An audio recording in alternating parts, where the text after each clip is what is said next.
ቴዎድሮስ አስፋ ይባላል። በድሬዳዋ ፖሊቴክኒክ ኮሌጅ የአይሲቲ ዲፓርትመንት ተጠሪ ነኝ። የድሬዳዋ ፖሊቴክኒክ ኮሌጅ ከዚህ ከዲጂታላይዜሽን ጋር በተያያዘ በጣም በሰፊው ትልቅ ስራ ተሰርቷል። በመላ ሙሉ ኮሌጁን የኢንተርኔት ኢንፍራስትራክቸር እንዲያገኝ ተደርጓል። ሁሉም ግቢው በዋየርም በዋየርለስም የኢንተርኔት ተደራሽነት አለው። አጠቃላይ በኮሌጅ ውስጥ ወደ 13 የሚሆኑ የኮምፒውተር ላቦች ሲኖሩ እነሱ እንዳለ በዋየርም በዋየርለስም ኢንተርኔት አክሰስ እንዲኖራቸው አድርገናል። እንግዲህ የድሬዳዋ ፖሊቴክኒክ ኮሌጅ በአይሲቲ ሴንተር ኦፍ ኤክሰለንሲ በመሆን እየሰራ የሚገኝ ኮሌጅ ነው። ከዚህ ከኢንፍራስትራክቸር ጋር እና ከዲጂታላይዜሽን ጋር በተያያዘ በስፋት ከፍተኛ ርብርብ በማድረግ የተለያዩ ስራዎች ተሰርተው እንግዲህ ለትምህርትና ስልጠናው እንደዚሁም ለተለያዩ ስራዎች የአይሲቲ ኢንፍራስትራክቸር በጣም ወሳኝ መሆኑ ይታወቃል። ከዛ ጋር ተያይዞ እንግዲህ ኮሌጁ 100% በሚባል ደረጃ የኢንተርኔት ኢንፍራስትራክቸሩን ጨርሶ ኮምፒውተሮቻችንን በግቢውንም በዋየርም በዋየርለስም ተደራሽ ለማድረግ ተችሏል ማለት ነው።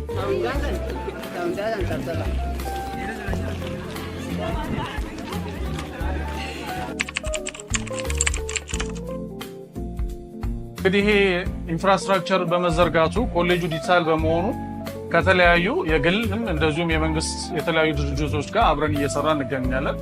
እንግዲህ አንደኛውና ትልቁ የትምህርት ሚኒስቴር ሲሆን እንደሚታወቀው የ12ኛ ክፍል አገር አቀፍ ፈተና ኦንላይን ከሆነ ሁለተኛ ዓመቱ ነው።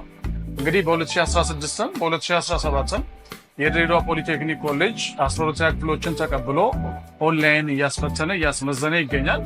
በባለፈው ዓመት እንግዲህ በ2016 ማለትም ከ520 በላይ የ12ኛ ክፍል ተማሪዎችን ተቀብሎ አስፈትኗል። በዘንድሮ ደግሞ አድማሱን ከፍ በማድረግ የመቀበል አቅማችንንም አድብተን በከፍተኛ ስራ በመስራታችን ከ1100 ተማሪዎች በላይ ተመድበውልናል። በቅርቡ በሰኔ 23 እስከ ሐምሌ 8 በሚሰጠው ፈተና ላይ እንግዲህ እነዚህንም ተማሪዎች ተቀብለን ያለምንም ችግር ያለምንም ስጋት ያለምንም መብራትና የኢንተርኔት መቆራረጥ ለማስፈተን ዝግጅታችንን ጨርሰን ተማሪዎቻችንን በመጠባበቅ ላይ ነው የምንገኘው ማለት ነው።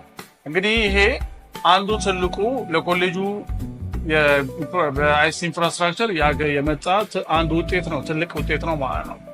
ከዛ በተጨማሪ እንግዲህ ከድሬዳዋ ጤና ቢሮ፣ ከድሬዳዋ ትምህርት ቢሮ እንደዚሁም ከመንግስት ግዢና ፋይናንስ ጋር የተለያዩ ስልጠናዎችን እና ትሬኒንጎችን እየሰጠን እንገኛለን ማለት ነው።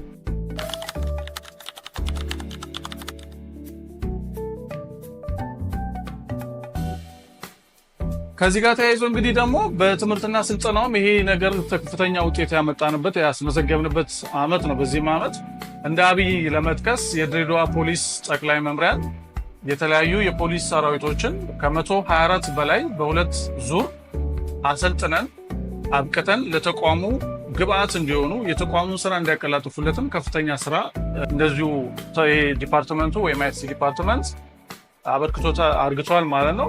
ይሄ ባጫጭር በመደበኛውም ስልጠና እንግዲህ በቀንም በማታም እንደዚሁም በተለያዩ ስልጠናዎች ላይ እነዚህ አንድ ላይ በማድረግ የተለያዩ ትምህርትና ስልጠናዎች በእነዚህ ኢንፍራስትራክቸር በዲጂታላይዜሽን በኩል ስልጠና እንዲያገኙ ለማድረግ አስችሏል ማለት ነው። ቅድም እንዳልኳችሁ የድሬዳዋ ፖሊስ ጠቅላይ መምሪያ ጋር አብረን እንግዲህ በመስራት ከፍተኛ ለውጥ ያመጣንበት ነው። ተቋሙም ደስተኛ ሆኖ ከኮሌጁ ጋር የሜሞራንደም ኦፍ አግሪመንት እስከ መፈራረም ድረስ የደረሰበት ፈርዘር ትሬኒንጎችም እንደዚሁ በዲጂታላይዜሽን ለመስጠት የመግባቢያ ሰነድ የተፈራረምንበት ዓመት ነበረ ለማለት ያስችላል ማለት ነው።